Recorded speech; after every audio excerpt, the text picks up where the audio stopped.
हम part third FM paper first business budgeting का अध्ययन करेंगे, जिसमें आज का हमारा टॉपिक है बजटन प्रक्रिया या बजटन प्रविधि। व्यवसाय में बजट निर्माण करने की कोई सार्वभौमिक प्रविधि नहीं है। भिन्न भिन्न व्यवसाय में बजट निर्माण करने के लिए भिन्न भिन्न विधियों का प्रयोग करते हैं। बजट निर्माण की प्रविधि या प्रक्रिया व्यवसाय की प्रकृति, उपलब्ध कोष, आवश्यकता आदि पर निर्भर करती है। फिर भी बजट निर्माण की सामान्य प्रक्रिया के अंतर्गत निम्न कदम उठाए जाते हैं। जो प्रक्रिया का पहला जो चरण है उसमें आएगा व्यावसायिक नीतियों का निर्माण। व्यवसाय में बजट निर्माण से पूर्व व्यावसायिक नीतियों का निर्धारण सर्वोपरि है, क्योंकि ये नीतियां ही बजट निर्माण की आधारशिला होती है। अतः सर्वप्रथम व्यवसाय की विभिन्न क्रियाओं के संबंध में नीतियां निर्धारित करनी पड़ती है, जैसे विक्रय नीति, क्रय नीति, उत्पादन नीति, व्यय नीति, रोकड़ व स्कंद आदि से संबंधित नीतियाँ। ये नीतियाँ अल्पकालीन व दीर्घकालीन दोनों प्रकार की होती हैं। नीति निर्धारण का कार्य व्यवसाय में उच्च प्रबंधक का है, न कि बजट संगठन विभाग का। बजट संगठन या बजट समिति तो उच्च प्रबंधन द्वारा निर्धारित नीतियों का अनुसरण करते हुए बजट निर्माण का कार्य करती है। कंपनी संगठन में उच्च प्रबंधन इस प्रकार की नीतियां निर्धारित करने के लिए अंशधारियों की आम सभा बुलाते हैं और आम सभा में निर्धारित उद्देश्यों एवं पारित प्रस्तावों के आधार पर उच्च प्रबंधन व्यवसाय की नीतियों का निर्धारण करता है। बजट निर्माण प्रक्रिया का दूसरा चरण होता है बजट पूर्वानुमानों की तैयारी। व्यवसाय में नीतियों और लक्ष्यों के निर्धारण के बाद बजट संगठन सभी संबंधित विभागाध्यक्षों को सूचना प्रदान करता है और निश्चित अवधि के लिए अपने अपने विभागों के बजट अनुमान तैयार करने का आदेश देता है। संबंधित विभागाध्यक्ष लक्ष्यों को ध्यान में रखकर भूतकालीन समंकों एवं सूचनाओं के आधार पर वर्तमान परिस्थितियों का समायोजन करते हुए अपने विभाग का बजट तैयार करते हैं। बजट निर्माण करते समय विभागाध्यक्ष निम्न प्रक्रिया अपनाते हैं। फर्स्ट, विभागीय नीति एवं लक्ष्यों को ध्यान में रखना। सेकंड, भूतकालीन आंकड़ों एवं सूचनाओं को आधार बनाना। व्यवसाय की वर्तमान प्रवृत्तियों एवं परिस्थितियों से समायोजन करना। अधिकारी वर्ग की राय लेना। कर्मचारियों, फॉरमैनों तथा श्रमिकों से राय लेना। बाजार शोध द्वारा सूचनाएं प्राप्त करना। सांख्यिकीय विधियों द्वारा प्राप्त समंकों एवं सूचनाओं का संकलन, सारणीकरण, वर्गीकरण एवं निर्वचन करना और प्राप्त निष्कर्षों के आधार पर बजट निर्माण करना। बजट निर्माण विभागाध्यक्षों की योग्यता एवं प्राप्त समंकों एवं सूचनाओं की परिशुद्धता पर निर्भर करता है। बजट निर्माण में निम्न क्रियाओं से संबंधित पूर्वानुमानों को शामिल किया जाता है। फर्स्ट है विक्रय पूर्वानुमान, जिसके अंतर्गत आता है नकद व उधार, उधार की अवधि, विक्रय की शर्तें आदि। क्रय पूर्वानुमान, जिसमें है नकद व उधार, उधार की अवधि, शर्तें, स्कंद की मात्रा आदि। उत्पादन लागत संबंधी पूर्वानुमान में आते हैं प्रत्यक्ष व्यय, अप्रत्यक्ष व्यय।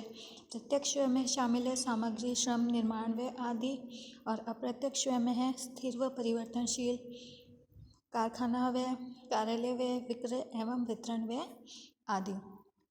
अनुसंधान एवं विकास व्यय संबंधी पूर्वानुमान, पूंजीगत व्यय संबंधी अनुमान, व्यवसाय के पुनर्गठन, विस्तार, पुनर्स्थापना आदि से संबंधित अन्य पूर्वानुमान। इनके अलावा और भी कोई पूर्वानुमान बचते हैं तो वो भी इसमें शामिल किए जाते हैं।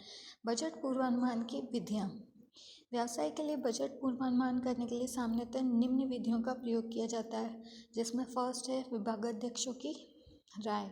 बजट निर्माण के लिए पूर्वानुमान हेतु सर्वप्रथम विभागाध्यक्षों की राय लेना आवश्यक एवं उपयोगी होता है, क्योंकि विभागाध्यक्षों को अपने विभाग के बारे में पूर्ण जानकारी होती है। ये अपने पूर्व अनुभव, ज्ञान, कौशल, योग्यता तथा दूरदर्शिता के आधार पर अपने विभागीय बजट के लिए पूर्वानुमान करने में दक्ष एवं सक्षम होते हैं। अतः विभागीय अध्यक्ष अपने विभागीय बजट का सही पूर्वानुमान करके बजट समिति को प्रस्तुत करते हैं, जिनके आधार पर बजट समिति या बजट अधिकारी व्यावसायिक बजट का सही पूर्वानुमान करने में सक्षम होते हैं।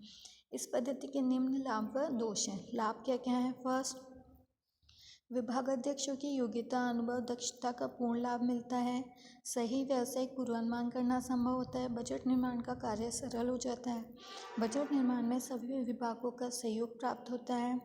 बजट निर्माण के पश्चात बजट क्रियान्वयन में विभागाध्यक्षों की सक्रिय भूमिका होती है तथा उन्हें उत्तरदायी भी ठहराया जा सकता है। कम खर्चीली और कम समय लगता है। दोष क्या क्या हैं? विभागाध्यक्षों के व्यक्तिगत पक्षपात से सारे बजट पूर्वानुमान दोषपूर्ण हो सकते हैं। विभागाध्यक्षों को पूर्व अनुभव न होने तथा बजट संबंधी पूर्ण जानकारी नहीं होने पर पूर्वानुमान गलत हो सकते हैं। बजट पूर्वानुमान की दूसरी विधि में पूर्वानुमान लगाने के लिए हम कार्यकर्ताओं की राय लेते हैं। इस विधि के अंतर्गत बजट पूर्वानुमान लगाते समय प्रत्येक विभाग में कार्यरत अधिकारी वर्ग, अधीनस्थ कर्मचारी, फोरमैन, सुपरवाइजर तथा अन्य कर्मचारियों से राय ली जाती है। यह तथ्य इस सिद्धांत या मान्यता पर आधारित है कि जो व्यक्ति कार्य करता है वही उस कार्य के बारे में अधिक जानकारी रखता है। इस कारण ये बजट निर्माण करते समय पूर्वानुमान हेतु अपने विभागीय बजट के बारे में सही राय दे सकते हैं। अतः प्रत्येक विभाग के बजट के पूर्वानुमान में विभाग के सभी कर्मचारियों की योग्यता एवं अनुभव का लाभ अवश्य प्राप्त करना चाहिए। यदि विभागाध्यक्ष चाहे तो उनमें आवश्यक संशोधन कर सकता है। इस विधि के भी कुछ लाभ दोष हैं। लाभ में है बजट पूर्वानुमान में सभी कार्यकर्ताओं के अनुभवता दक्षता का लाभ मिलता है। कर्मचारियों एवं अधिकारियों के सही बजट पूर्वानुमान में क्रियात्मक भूमिका होती है। व्यवसाय के कर्मचारियों के मनोबल में वृद्धि होती है। बजट क्रियान्वयन में सभी कर्मचारियों का सक्रिय सहयोग प्राप्त होता है। बजट निर्माण में पक्षपात की भी कम संभावना रह जाती है। उत्तरदायित्व निर्धारण एवं कार्य मूल्यांकन का आधार भी रहता है। दोष क्या क्या है? सभी कर्मचारियों को बजट संबंधी पर्याप्त जानकारी नहीं होती है, इसलिए उनके द्वारा जो पूर्वानुमान लगाए जाते हैं वो हो सकते हैं। नेक्स्ट, व्यक्तिगत पक्षपात की संभावना अधिक खर्चीली। बजट पूर्वानुमान में अनावश्यक विलंब। पूर्वानुमान की जो तीसरी विधि है वह है बाजार शोध विधि। यह विधि उन व्यावसायिक संस्थानों द्वारा अपनाई जाती है जिनका आकार अधिक विस्तृत एवं फैला हुआ होता है। ऐसी स्थिति में बजट पूर्वानुमान हेतु विभागाध्यक्षों एवं कर्मचारियों की राय के साथ साथ बाजार शोध द्वारा भी प्राप्त व सही जानकारी प्राप्त की जा सकती है, क्योंकि उपभोक्ताओं के दूर दूर फैले हुए होने पर उनके बारे में प्राप्त एवं सही जानकारी बाजार शोध से ही संभव है। इस विधि के अंतर्गत बजट निर्माण हेतु बाजार एवं उपभोक्ता के बारे में विस्तृत, पर्याप्त एवं सही जानकारी प्राप्त करने के उद्देश्य से अनुभवी व्यक्तियों की वैज्ञानिक प्रविधि द्वारा बाजार शोध करवाया जाता है। इस शोध से मुख्यतः उपभोक्ता की रुचि, आदत, फैशन, आय में परिवर्तन, देश की सामाजिक, आर्थिक, राजनीतिक, धार्मिक परिस्थितियों में परिवर्तन, सरकारी नीति, यातायात, बैंकिंग, कीमत आदि के बारे में विस्तृत जानकारी प्राप्त होती है तथा बजट पूर्वानुमान में सहायता मिलती है।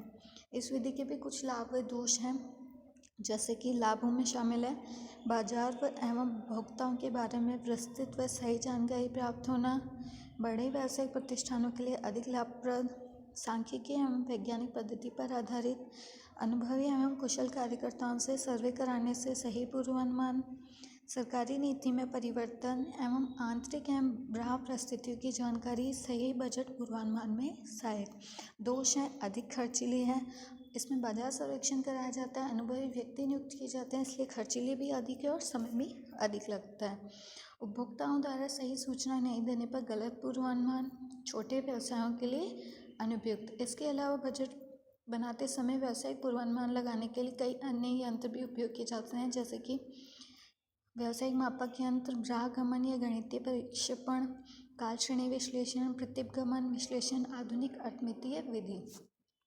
बजट निर्माण प्रक्रिया का तीसरा चरण है विकल्पों की तुलना, समन्वय एवं परीक्षण।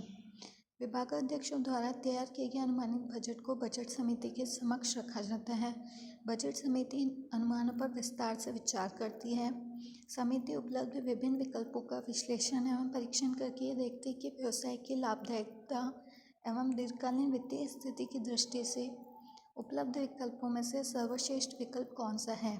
यदि किसी उद्देश्यों को प्राप्त करने में कोई मुख्य बजट कारक बाधक होते हैं तो उसे भी दूर करने के उपायों पर विचार किया जाता है। यदि आवश्यक हो तो बजट नियंत्रक संबंधित विभागाध्यक्षों को बजट अनुमानों में परिवर्तन का आदेश भी दे सकता है। यदि ऐसे परिवर्तन से व्यवसाय की मुख्य नीति भी प्रभावित हो रही हो तो संचालक मंडल से भी परामर्श किया जाता है। विभिन्न विभागों के बजट अनुमानों की तुलना एवं परीक्षण करने के बाद उनमें समन्वय स्थापित करने का कार्य किया जाता है, क्योंकि सभी विभागों के समन्वय से ही व्यवसाय के लक्ष्य की उपलब्धि होती है। नेक्स्ट है मास्टर बजट निर्माण एवं अंतिम अनुमोदन तथा बजट क्रियान्वयन।